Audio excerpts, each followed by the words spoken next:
Hello everyone, आज हम पढ़ेंगे दो संख्याओं के मध्य इनको लगाना, इन चिन्हों का प्रयोग करना। तो सबसे पहले हम इन चिन्हों का अर्थ जानेंगे।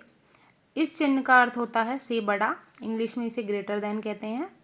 इस चिन्ह का अर्थ होता है से छोटा, इसे लेस देन कहते हैं। और इस चिन्ह का होता है अर्थ बराबर, इसे इक्वल टू कहते हैं। तो सबसे पहले हम देखेंगे कि जो ऋणात्मक संख्याएं होती हैं वो हमेशा छोटी होती हैं, उनसे बड़ा होता है जीरो, और जीरो से बड़ी होती हैं धनात्मक संख्याएं। दो या दो से अधिक ऋणात्मक संख्याएं अगर दे रखी हैं तो जो छोटी दिखने वाली संख्या होती है वो हमेशा बड़ी होती है, और जो बड़ी दिखने वाली संख्या होती है वो हमेशा छोटी होती है। इसी तरह अगर दो या दो से अधिक धनात्मक संख्याएं हों तो उनमें जो छोटी दिखने वाली संख्या होती है वो छोटी होती है, और बड़ी दिखने वाली संख्या बड़ी होती है। इनको हम उदाहरण के माध्यम से समझते हैं। जैसे पहला उदाहरण है 535 और 0, ये दो संख्याएं दे रखी हैं। अब हमें इनमें से किस चिन्ह का प्रयोग करना है ये हम देखेंगे।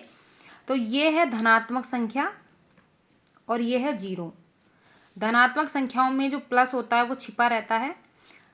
तो धनात्मक संख्या और 0 में हमेशा धनात्मक संख्याएं बड़ी रहती हैं, तो ये वाली संख्या बड़ी आएगी। बड़ी के लिए खुला मुंह आता है और छोटी के लिए बंद मुंह। इस चिन्ह का अर्थ है ग्रेटर देन, यानी से बड़ा। तो यहाँ पर इस तरह से बोलेंगे 535 0 से बड़ा है।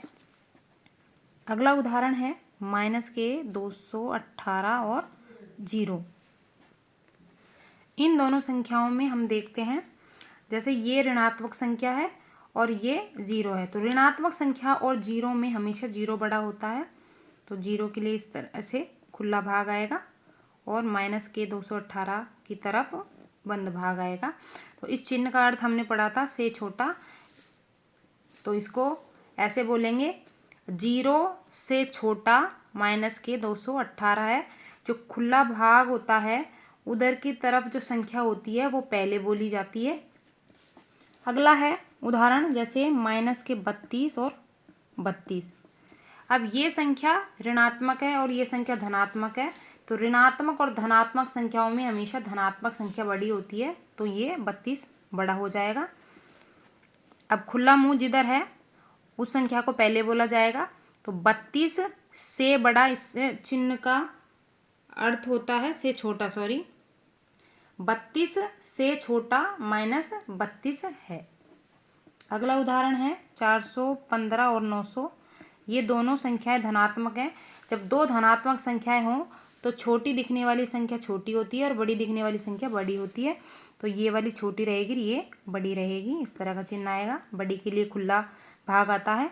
अगला उदाहरण है जैसे 1725 और 1725। दोनों ही संख्याएं धनात्मक हैं और दोनों बराबर भी हैं, तो बराबर के लिए इस तरह का चिन्ह यूज करते हैं। तो इन दोनों के बीच में ये चिन्ह काम में आएगा। अगला उदाहरण है जैसे -10,003 और इधर भी -10,003। ये दोनों संख्याएं ऋणात्मक हैं और दोनों ही बराबर हैं, तो बराबर के लिए इस तरह का चिन्ह प्रयोग होगा।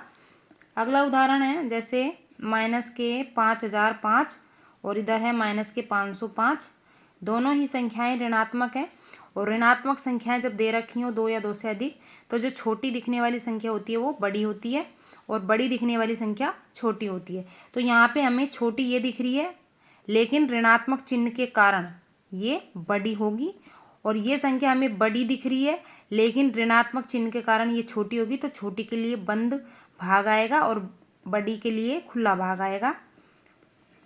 जैसे एक और उदाहरण लेते हैं, -781 है और -817 है।